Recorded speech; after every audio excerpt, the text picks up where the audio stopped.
operations analysis across the board here at the Marine Corps Combat Development Command. In all this analysis, you can see how important it is for what you do to help us. Just shifting gears a little bit here, talking about the changing character of war. As we're reviewing where we're trying to head and trying to put that analysis into where we're headed, as we completed our analysis of the operating environment, and we rewrote our capstone concept EF21, some of the themes that came out was a very complex terrain that we're going to be operating in. When I say terrain, both physical, informational, and the human aspects of the complex terrain and environment we're going to be operating in. So you look at our young Marines today operating dispersed environments, very much a lot of littoral and in urban environments. So dispersed, urban, very complex, dealing in an informational world with a lot of information to understand, and the enemy the same thing. You could look at some of the things that have gone on in eastern Ukraine and try to put our Marines in that same scenario and see how they would struggle to operate in that environment. The technology proliferation, too, is a major driver. Where we have in the past been able to stay outside the adversary, probably by 20 years or so, that's really closing. We think we're going to be able to stay in front, but that's going to close where maybe we're staying in front for 5 years before they can catch up. And certainly mass and quantity is going to matter into the future. So those investments in cyber, electronic warfare, automation, and that pace is going to continue to challenge us. I discussed information as a weapon. The other one, too, that we haven't focused on a lot is what we call the battle of signatures. Understanding how we're admitting and understanding how the threat's emitting.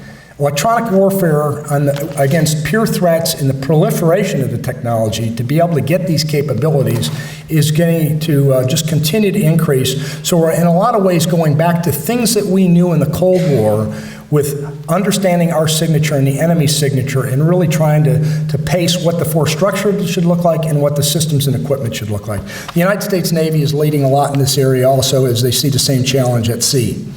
And then finally, contested domains. Where maybe in Iraq and Afghanistan we were contested on the ground with IEDs, now we see the future being contested land, air, sea, space, cyberspace, and certainly in the electronic magnetic spectrum. So all those areas are becoming more contested, and understanding analysis is critical to that. Secretary Carter's been making the point recently, and he points out that nations like Russia and China are quickly modernizing their militaries and closing that gap very quickly. And he knows that our reliance on satellites and internet, they've studied that, they know where our weak areas are, so they're focusing asymmetrically on our weaker areas. Recently, General Dunford talked about ISR challenges. And he talked about ISR, and you look at how much we've become voracious consumers of ISR. And since 2001, we've increased our ISR by 1,200%. Since 2008, we've increased it 600%. But we're only meeting 35% of the demand. So you can see from that we just can't buy our way out of ISR. And so that's a challenge for us that we're going to have to work towards. Secretary Work, I was with him last week, and we brought in all the service reps to discuss concepts and what capabilities we need from the concepts. And as we talked to them, he talked about his third offset. And his point was that the human-machine collaboration networks are going to make us better in the future, to make the human better and have the human as the center, not the machine as the center. So his third offset strategy, he focuses on our advantage of jointness, our industrial base, and our tech-savvy youth and our free-thinking society that they grow up in is our advantage that we continue to comment or to move forward with. The Commandant just released his service strategy, and in there he focuses on naval, SOF, joint interagency integration, creating a 21st century Marine Air Ground Task Force, which I talked about earlier, focusing across all those domains, exploiting technology, and then being able to operate in a complex urban littorals. So I think our future rests in innovative people like you that can address these changing dynamics. and support the development of the capabilities of tomorrow. So our leaders are looking for us to be able to outthink the adversary and develop those capabilities. So if I could focus 2 areas in operations research to really help us into the future to kind of make sense of the opportunities that you have, I'd start with developing a culture of learning, and the second one being able to speed up our capability development process. That cultural learning, I think, is really exploiting, going back to what Secretary of Work said, exploiting the competence of the individual service member. So how do we learn faster than our adversaries? And I think that is a key effort that we need to work towards. This continuing learning is critical to get better at everything we do. Working in a live, virtual, constructive training environment. I think that's an area that I think, as I look at things on the aviation side, we've done fairly well with that. We haven't done as well on the ground side, and that's one of my challenges that the Commandant's given me to really take us into the 21st century when it comes to live, virtual, constructive training. I know on the aviation side, we saw, when I was working up at the headquarters Marine Aviation, we went through a period there where we knew we had good simulators, or some good simulators, on our newer aircraft, say our F-18s. But a lot of the simulators didn't talk to each other, they weren't good simulators, and we wanted to pull them together into a simulation master plan, or an aviation training systems plan. And as we worked to do that, we had to find the money for that. And one of the things that we looked for was reducing the fuel that we burn to be able to pay for the simulators. Now, you talk about a cultural change. That was one that there was a lot of pushback on that. But I just knew as an F-18 pilot, there was a lot of times where I'd get a new weapon, and I'd put the weapon or the sensor on my aircraft, get airborne, put the airplane by myself, no formation, no tactics, put it on autopilot, and just work the system until I got comfortable with it, and then we'd be able to go out and do tactics with it. Very inefficient way that simulation can really do that much better than what we were doing. So we took the money that we were burning in sorties, analysis behind that, and took that money and bought very good simulation capability, brought those together technology-wise and linked them, and then we also did organization changes. So you want organization changes anytime you're making those technical changes, and we developed a Marine Aviation Training System squadrons, and we put our WTIs, or weapons and tactics instructors, school-trained patch wearers, to run those schools. Run those squadrons. Because if we felt if those guys, kind of the burning bush to tactics, were the ones that were pushing the technology, the simulation, the integration, we could get more into that live, virtual, constructive area. A lot of analysis went into the decision to move from flying all those sorties to putting money into the technology. So I think that was an example of that. But talking about the chaotic environment of change, I think Marines thrive in chaos, and chaos is what I see was where brilliant dreams are born. But before you can get to that great brilliance, there needs to be chaos. And I think that's a little bit of the chaotic environment we're in today. And before a brilliant person begins something great, he or she must look foolish to the crowd in a lot of cases before they can come up with those brilliant ideas. So I think your approach to defining the problem, coming up with those intellectual standards for innovation during these chaotic times is absolutely critical to where we go. The CNO the other day, when he was at the Sea Air Space Expo last month, he spoke about the Navy's high-velocity learning. But when he talked about high-velocity learning, he was really not just talking about doing things faster. He talked about accelerating improvements in the Navy's performance. So I think that's a key part there, is acceleration, but acceleration of the performance in the right way. The second area that I would say that military operations research analysts can help us is speeding up capability development. And I've given you enough, I think, examples of that. But in order to make better, faster developmental decisions, to really increase that rate of change that we really need to continue to outpace the adversary, along with in areas of rapid prototyping. And that'll cause, I think, analysts to have to get out there, really get dirty, work in the field with our experiments, our exercises, and our operations to really give us that critical analytical feedback that we need to make decisions. So in closing, as I kind of talk about the need for rigorous, defendable, evidence-based analysis, you know how complex of the world this is and how critical it is to make the right decisions and not go off on the wrong path. So I think military history shows us. I think the complexity we've seen change in the last 25 years is probably at a higher rate than we've seen in generations. So I think analysis, continuous improvement, your culture for continuous improvement, I think is exactly what we're seeking. So I thank you for the work that you've done over the last few years.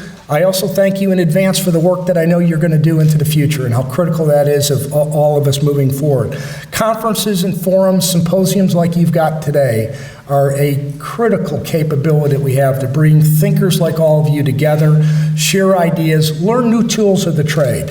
And I really reward you in pulling this together. I looked at your prospectus of the working groups, the symposium that you've got, and there's some just great issues and ideas and areas that you're going to be working throughout the next week.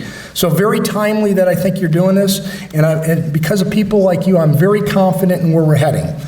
We've got the best people. I think we got the best technology. Very innovative private sector, and I thank all of you out in the industry, the private sector, on how successful you are in getting us better. More interaction between you and us is what's going to get us more innovative and move faster. So that private sector and government sector teaming is so critical to moving forward. And so finally, I'd like to thank you and leave you with a question and ask you, how can leadership help you help us? And with that, I'll open it up for any questions that you may have. Sir, jumping to United States Army, so how can leaders help us help leaders?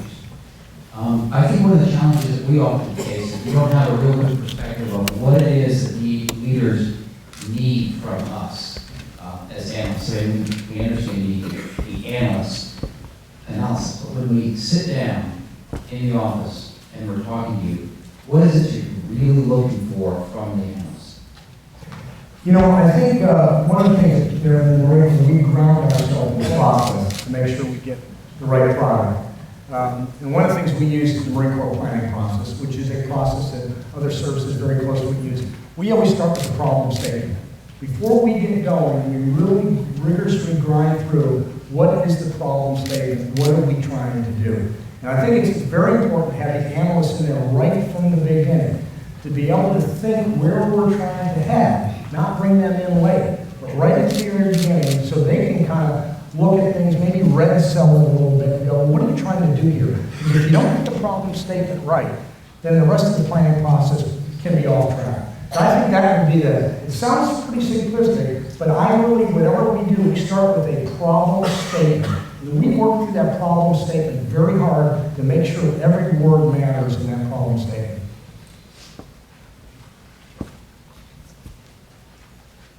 Right there, up in front. You mentioned the importance of the industrial base, and I guess my question is, it does look to be something of a concern here. The U.S. at this point is fourth in steel production. The U.S. has, in large measure, won wars, like the Civil War, World Wars I and II, basically by outproducing just raw economic power, outproducing the competition, the opposition, the adversary. Can we do it again at this point, given the current industrial situation? That's a great question. In fact, that was a discussion we had with Deputy Secretary of Defense Worf last week. And I think the way we kind of look at that is the technology we've been developing has been very expensive. And so if you look at a lot of the number of ships we have in the fleet and how it's continuing to reduce and downsize because they're so expensive, but they're very good ships. I mean, the aircraft carriers we have today, or the cruisers we have today, are phenomenal ships. There's just not enough of them to cover, some of the concepts we come up with, like distributed maritime operations or distributed lethality.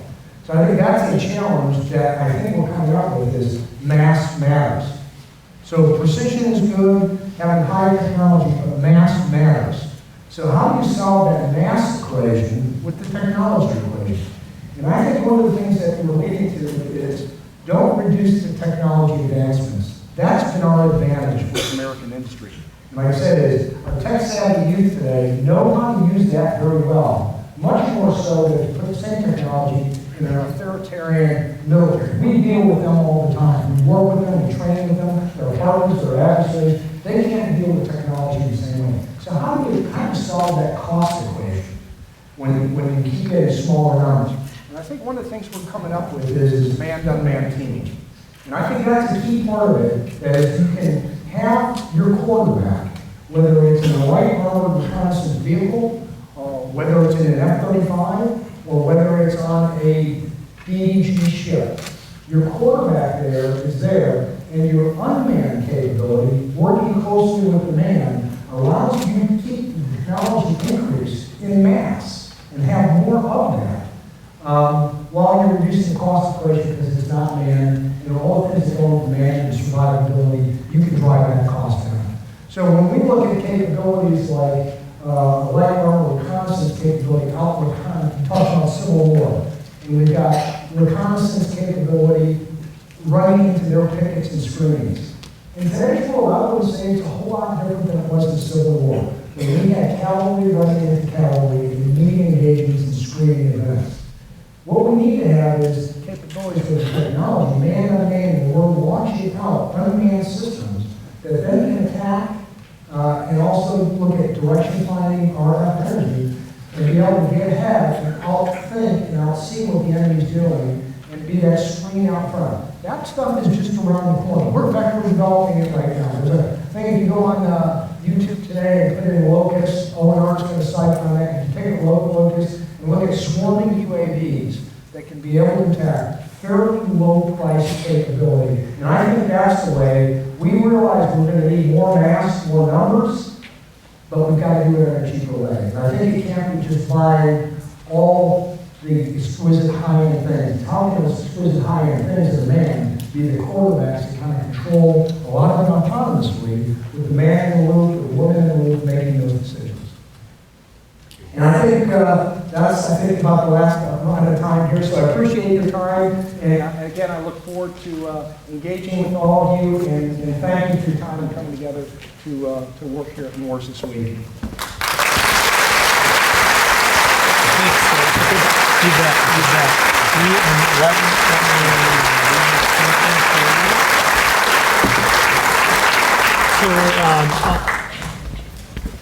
On behalf of MORSS and in our anniversary, and we like to present you with this plaque. We'll step over here. Thank you, sir.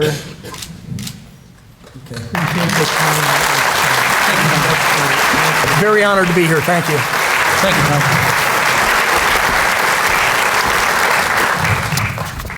And again, thanks to you, sir. It's my honor to preside over the investing of the 2016 Fellows of the Society. Will the Secretary of the Society, Dr. Simon Gerger, and the MORSS Membership Committee Chair, Dr. Roger Burke, please join me on stage. One of the highest honors bestowed on a member of MORSS is that of Fellow of the Society. MORSS Fellows are individuals who've demonstrated long-standing dedicated service to the Society. Any MORSS member may nominate a person to become a Fellow, and all Fellows are elected by the MORSS Board of Directors.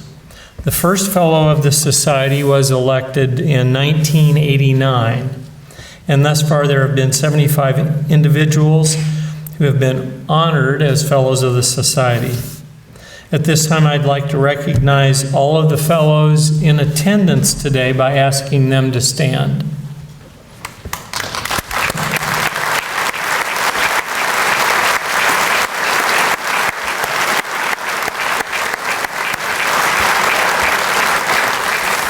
Thank you. This year, MORSS is pleased to recognize two distinguished members of our society as the 2016 MORSS Fellows, Ms. Trina Lilly and Mr. Mike Garambone. Would you please join me on stage?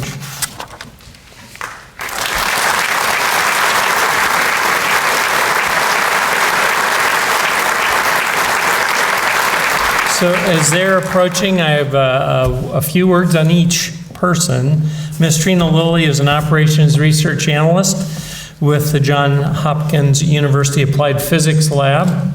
Trina served as MORSS president from 2011 to 2012. She began her service in MORSS as a symposium working group participant and eventually becoming program chair of the 79th MORSS Symposium. Trina has continued her service to MORSS as a member of the Continuing Education Committee, interim phalanx editor, and as an advisory director. Mr. Michael Garambone, who many may think has been in MORSS since 1966, not really, but close, has spanned many years. So Mike has served 2 terms on the MORSS Board of Directors, serving in many jobs, including president from 2012 to 2013. Mike has been a dedicated keeper of the MORSS flame, supporting numerous MORSS heritage sessions and historic publications. Mike is a military operations research analyst with Info SciTech Corporation in Dayton, Ohio. Please join me in congratulating and welcoming our newest fellows.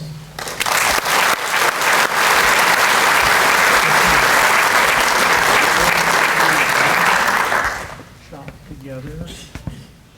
Mike? Congratulations. And we'll get a shot here. Okay. Thank you. You bet. Thank you. There's your, thank you.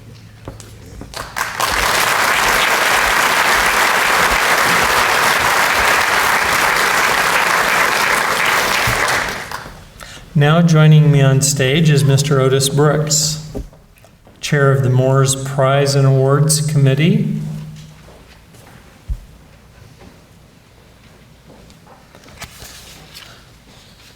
The Vance R. Warner Memorial Award, named after the Society's first executive secretary, is given each year to a national security operations research professional who is deemed to have played a major role in strengthening the profession of operations research.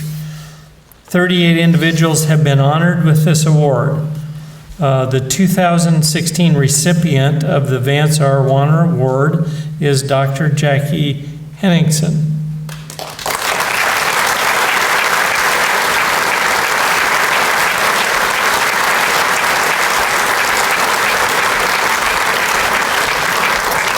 As she approaches, Dr. Henningsen is a recently retired Director of Air Force Studies Analysis and Assessments, A9. She's the former MORSS Air Force sponsor, and she is a MORSS fellow.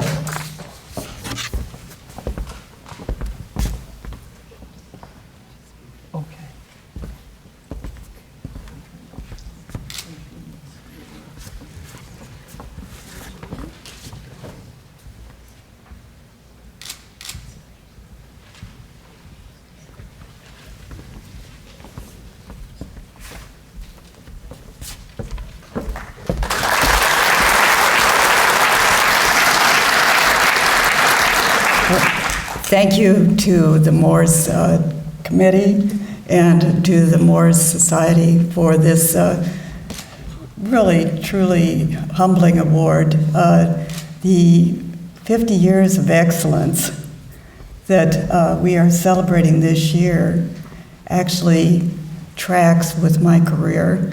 Carl and I graduated from college in 1966, and that was the same year that there was an illustrious group of folks who started MORSS in the current incarnation that we're looking at. So this is very, very exciting. And then I can go on to 1986 when I started in defense analysis, so 20 years later, and then spent the next 30 years with MORSS being one of the foundations of my professional career. And I just want to cite of the many people who have been honorees before me, the three that among all of those who are mentors, colleagues, and three that were my heroes, I want to first cite Lieutenant General Glenn Kent, who so many of you know, who ferociously demanded rigorous analysis and ethical underpinnings for analysis supporting decisions, the national security decisions. I want to cite General Larry Welsh, my first commander-in-chief, and someone who formed an organization. This was Strategic Air Command at the time, and later as Chief of Staff of the Air Force, that insisted that analysis be linked strongly to all of the different decisions that were made. And even trusted, as many of you have been trusted, a young GS-11 woman, new to defense, to be part of an operations and analyst team that was able to influence decisions and build defense. And that is what is the opportunity that lays before all of you young people, is trust at a very young age for the intellect that you bring to the problems. And third, I want to cite as my greatest hero, Clayton Thomas. Clayton Thomas, a civilian analyst through his career, a combat analyst in Vietnam, a man who we might now call handicapped because he had a very quiet voice due to vocal cord damage, and yet a handicap that never silenced his voice in terms of supporting the development of young analysts. He was equally ferocious to General Kent when it came to the role of MORSS in the development of analysts. And so these three heroes, I am doubly humbled to accept and thank you for this award in my memory of what they have brought to me. Congratulations to MORSS on 50 years of excellence, and thank you for this opportunity.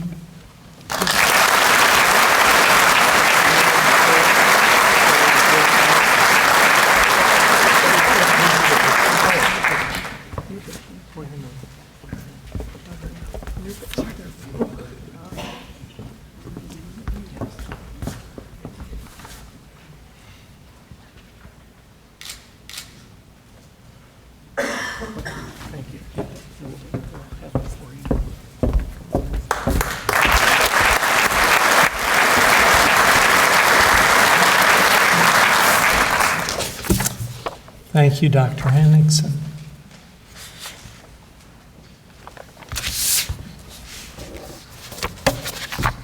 The Clayton J. Thomas Award recognizes outstanding individuals for sustained technical contributions to improve the operations research profession. This year's winner is Dr. Tim Hope. Dr. Hope, would you please come forward?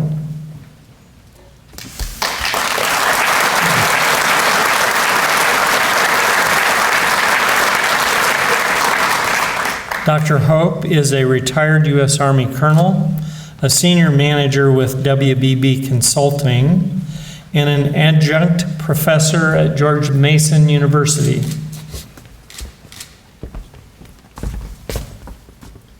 Sure. Congratulations.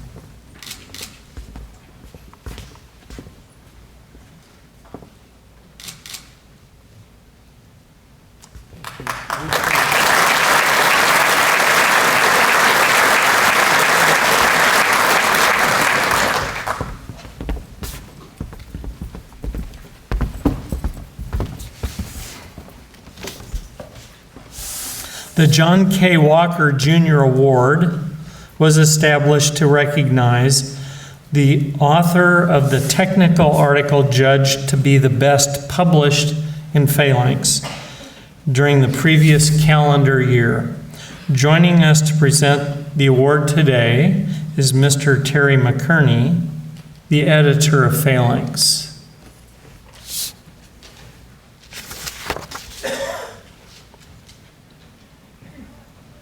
The John K. Walker Award goes to Major Brian Wade and Mr. Paul Chang. If they would come forward.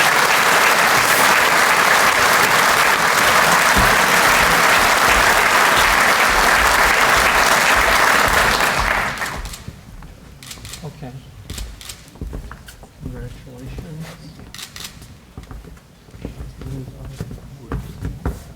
Okay, here we go.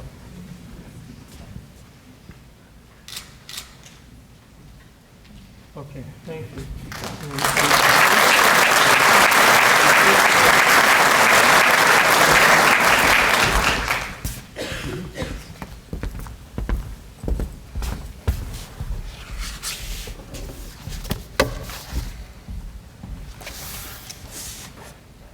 The Military Operations Research MORE Journal Award is presented annually to the authors of the paper judged to be the best among those published in the Military Operations Research Journal during the previous year.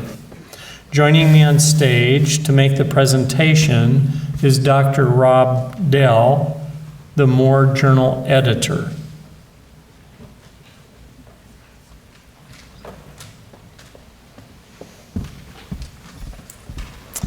The MORE Journal Award goes to Mr. Arun Shankar and Mr. John Shortle. Would the authors please join us on stage?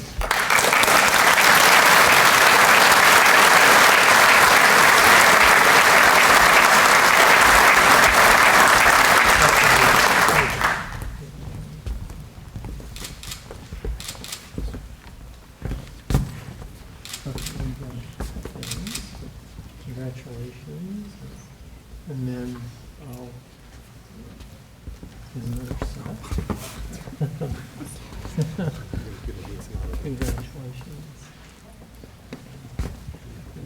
I'll help to hold this. Let's see.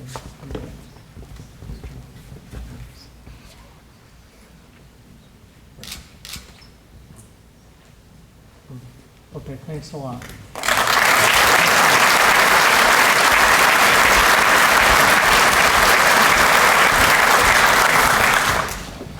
In 2008, the Society established an award in recognition of research, innovation, and excellence by junior analysts in the application of operations research. This award is named in honor of Professor Wayne P. Hughes, Jr., a member of the faculty at the Naval Postgraduate School, who dedicated his life to the education of new analysts. The recipient of this year's Military Operations Research Society Wayne P. Hughes Jr. Award is Mr. Abram Gross. Will Mr. Gross please come forward?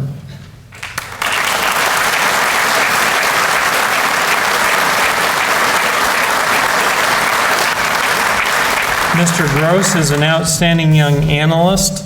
Over the past 5 years, he's been assigned a wide range of analytic topics and has repeatedly provided high-value, real-world, actionable analysis on par with most of the experienced analysts working at the Center for Army Analysis. Mr. Gross is a 2010 graduate of the Virginia Military Institute.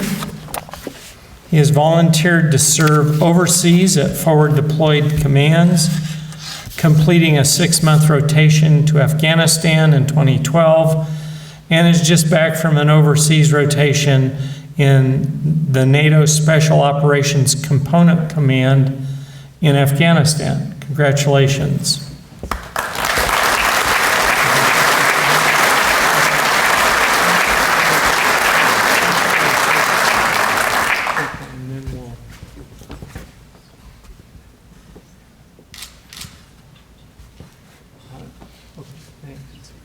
We can hold this? Yeah. Okay.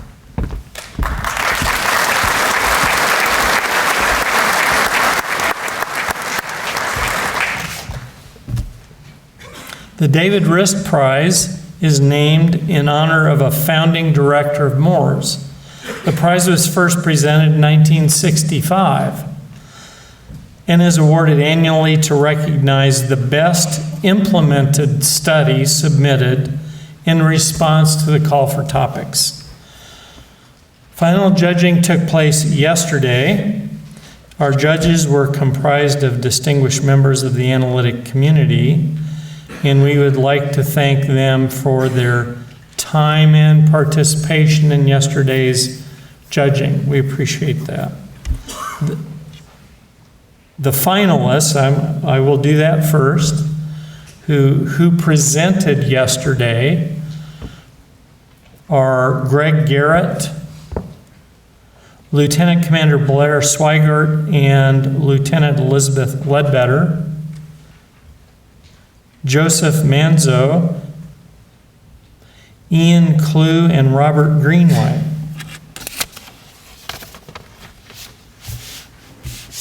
Honorable mention, suspense, drum roll, goes to, well, wait a minute, this is $1,500 cash to the team. So honorable mention goes to the F-22 Master Plan Scheduling Tool. Please stand. Would the team stand?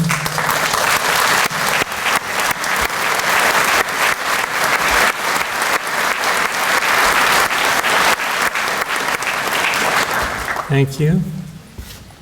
The winner, another drum roll, Data Science for Threat Finance Intelligence, presented by Ian Clue and Robert Greenway, co-authors Lieutenant Colonel Sam Huddleston, Mikhail Haskell, and Abe Usher. So would those present please come forward?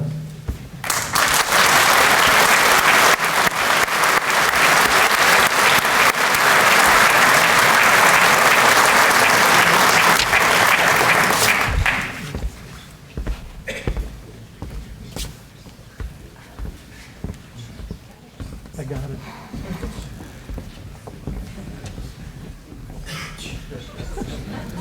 Okay, the real check is in the mail. Thanks. Okay, thanks. Okay, so here we go.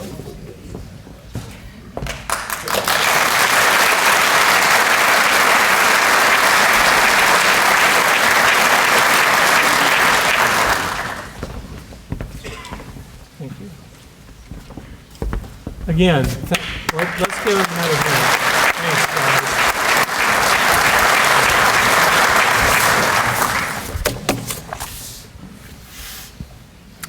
The Richard H. Barchi Prize is named in honor of a former MORSS director, Commander Richard Barchi. Each year, the Barchi Prize winner is selected from among the presentations given at the previous symposium. Each group chair selects one of the presentations from all of the presentations given throughout the symposium. The presenters then asked to submit their work in a written paper format, and the Barchi Prize winner is selected from among those papers. This year's Barchi Prize is presented to Captain Benjamin Mayo for his paper entitled Suitability Analysis of Continuous Use Reliability Growth Projection Models. Would Captain Mayo please join us on stage?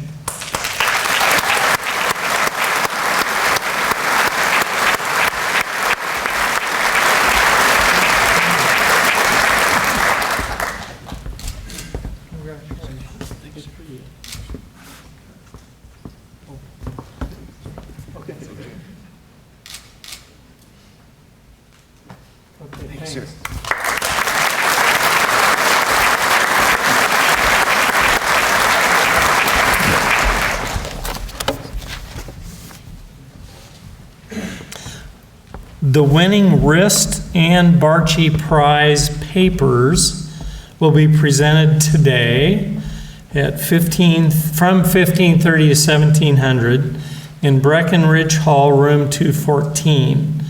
Everyone who has entry to a classified session is invited. I want to take a moment for two special recognitions. Would Dr. Richard Decro come to the stage?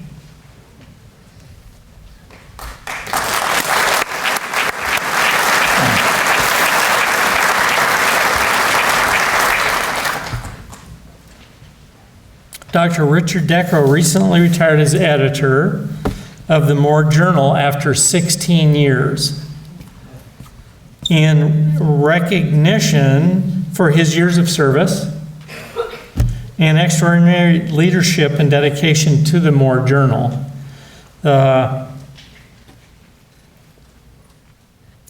just a couple days ago, the MORSS Board of Directors has named Dick the MORSS Journal Editor Emeritus. Dr. Decro is the first to receive this special recognition, which is conferred on him as a lifetime honor.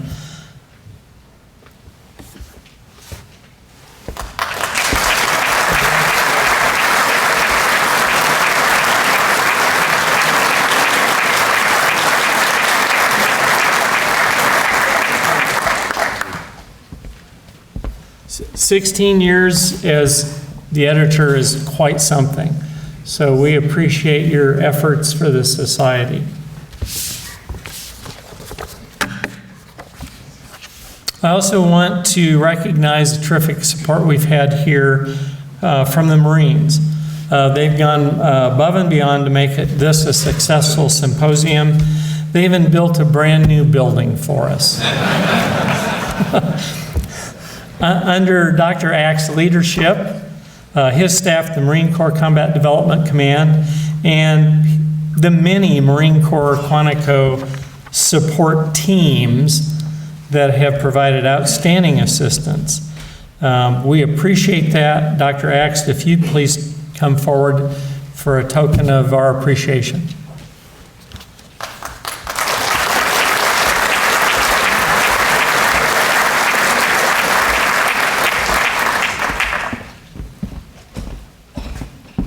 Sir, thanks. Oh, my pleasure. I know we've talked about this for a couple of years, and this turned out really well. Well, you're welcome. And Thanks. I'm glad everybody was able to make it here. Thank you.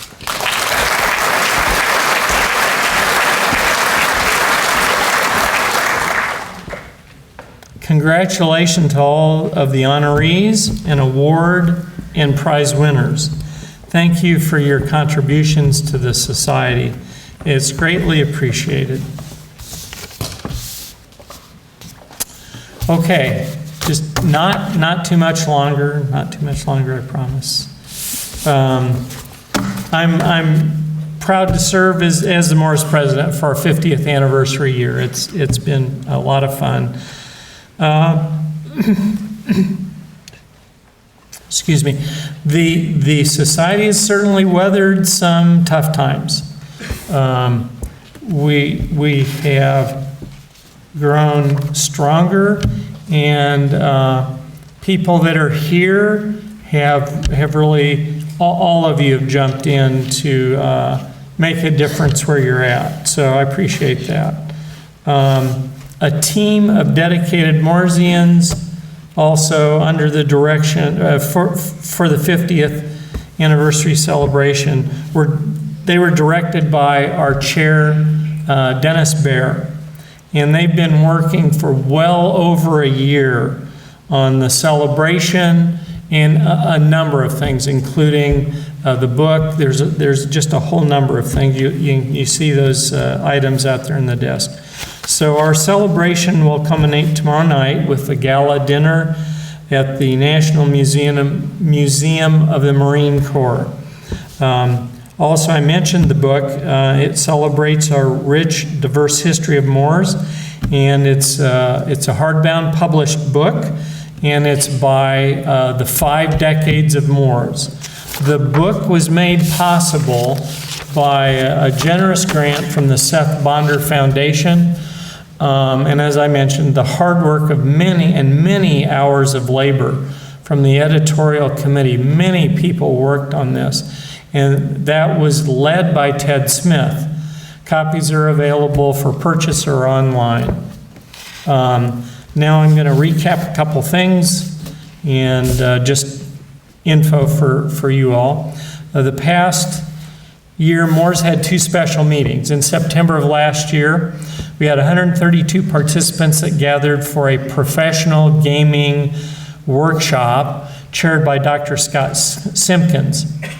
It was divided into 8 working groups to help develop a practitioner's handbook for wargaming, which will be published later this year.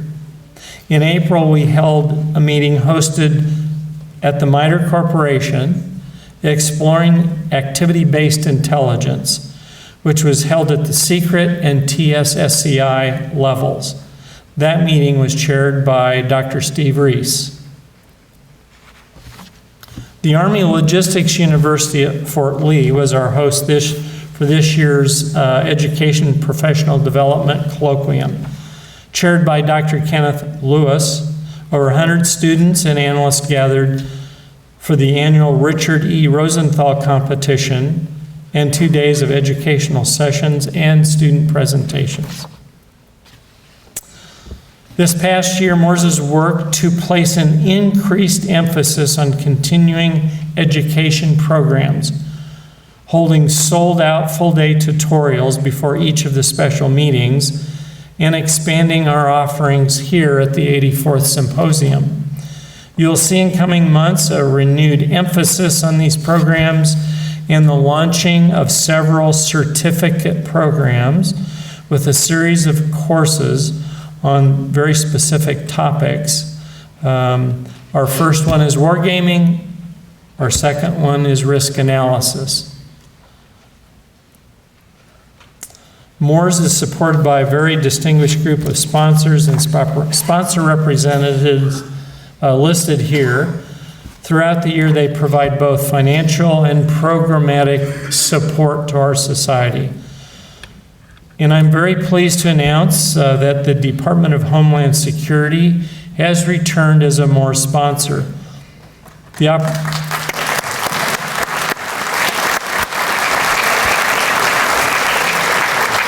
So that was recently, in the last 2 to 3 weeks, we got confirmation.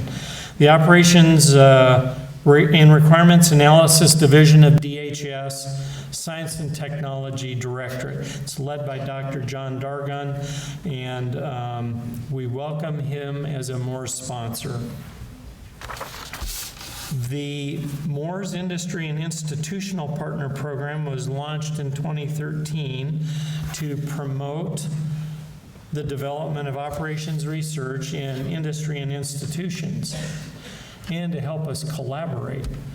I'm proud that the program continues to grow and is supported by the 17 organizations you see here, representing both large companies, distinguished educational institutions, and small consulting firms. As you look at the next several slides, you will see some of the many volunteer leaders and professionals supporting MORSS.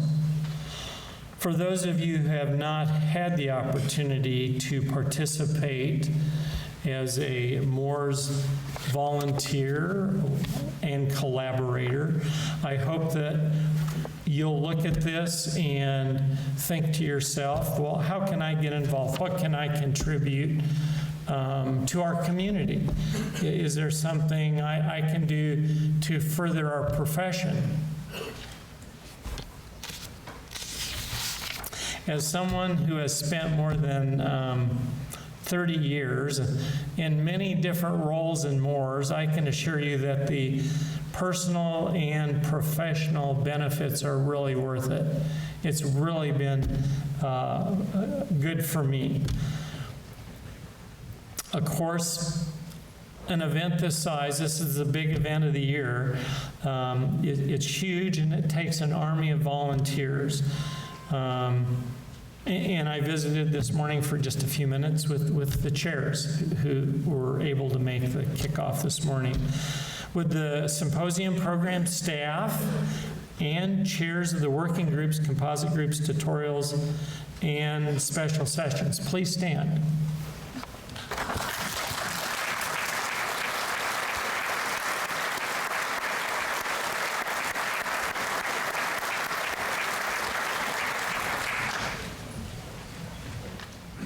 I also want to thank the MORSS staff. Our full-time staff, Susan, Liz, Eric, and Mariah, I'm sure many of you have met, and the part-time staff, Shelby, Jennifer, Tanisha, and Joan. Let's give them a hand.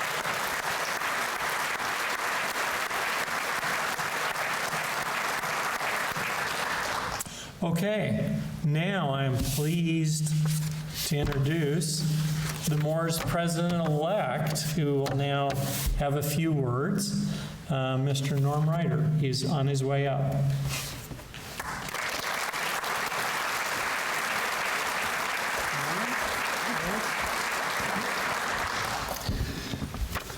Thank you, Tom. It's good to be back in Quantico with all of you. I won't take very long. I have just a couple things to say.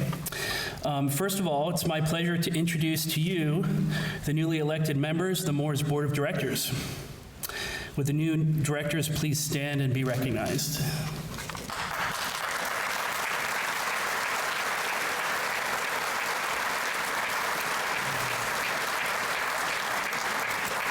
We're excited to have them on the board with us for this next year and the next couple years.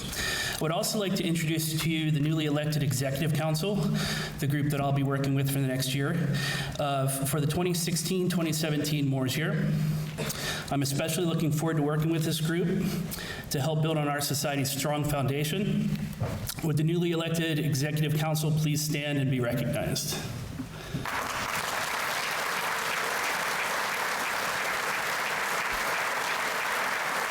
Thank you. Later this year, MORSS will host two special meetings. In October, for the second year in a row, we'll host another meeting focused on wargaming at the Institute for Defense Analysis in Alexandria, Virginia. This meeting is chaired by Commander Philip Parnell, and will build on last year's meeting to focus on how wargaming fits into the larger analytic process and how to generate wargaming capacity. Phil is coordinating this meeting closely with Mr. Michael Ottenberg, our wargaming community of practice lead, and the group of Morsians that make up that COP, which is a pretty big deal for us. This is going to be a very timely meeting. We're excited to announce that thanks to additional funding from OSD, all government participants will be able to attend at no charge. Yeah, that's a big deal too. Make sure that you sign up. Sign up early so you can get in before all the boat spaces fill up. We'll be offering the first course for our MORSS Wargaming Certificate during this meeting, so you can sign up for that as well. In December, we are launching a new meeting concept focused on developing and employing emerging analytic techniques. This meeting, led by Mr. Harrison Schramm, will provide the opportunity for our members to expose some of the latest methods that are being used to solve the toughest problems that we are facing within the national security community. We're looking forward to this new forum and intend to hold this meeting annually to showcase the latest and greatest techniques as they emerge from year to year that are used in the government, academia, and industry. In addition, we're looking forward to holding our premier professional development event, our Education and Professional Development Colloquium, during the spring of 2017. We're refocusing on providing professional development opportunities for you, for all levels of our Morsians, our MORSS members, so please come and join us there. Next, I want to talk a little bit more about volunteering. So I want to follow up on Tom's comment about volunteering for MORSS. This will be a new emphasis or a renewed emphasis for our newly elected MORSS board this year. We are working to develop enhanced systems to use as volunteer and new methods for us to provide you mentors to help you make your MORSS experience more rewarding and to help the society. I draw your attention to the many volunteer opportunities on this slide.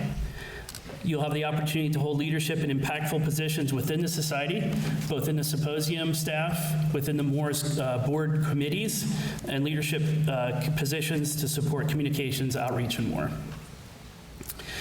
We have many opportunities and want you to share your energy and give back to our great society as we start our 51st year.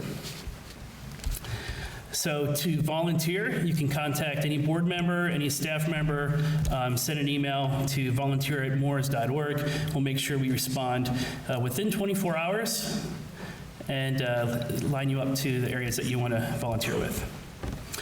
Finally, I hope you will all join us for the 85th MORSS Symposium at the United States Military Academy, West Point, New York, from 19 to 22 June 2017. Thank you very much. Looking forward to a great year.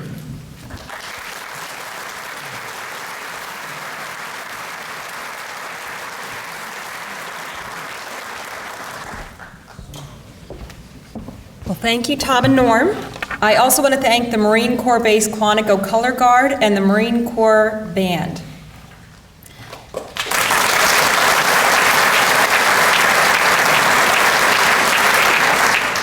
Okay, I do have a few important announcements. Please wear and display your MORSS Symposium badge at all times. No cell phones, laptops, or other electronic devices are allowed in the classified rooms. There are receptacles outside the classified locations for these devices.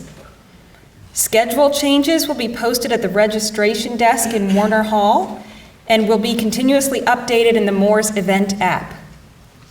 Please note the location of our breakfast and break service, and the MORSS store has moved to the Simmons Center atrium.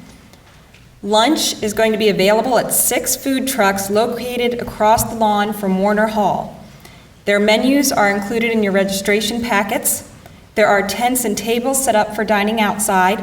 Indoor seating is available in Ellis Hall. There is also a continuous shuttle bus to and from the clubs at Quantico for a buffet lunch. Finally, the industry and institution partner exhibits opens today at 12 noon in the clubs at Quantico Ballroom. These exhibits continue through our social event tonight at the same location. There is no charge to attend the exhibits, and light refreshments will be available. Tickets are required for the social at $1,700, and they can still be purchased at the registration desk or at the door. Thank you all for attending today's plenary session, and I hope that you have a wonderful experience here at the 84th MORSS Symposium. We will be reconvening in this hall at 10:30 for our very informative panel discussion with our MORSS government sponsors. Please rise for the departure of the official party.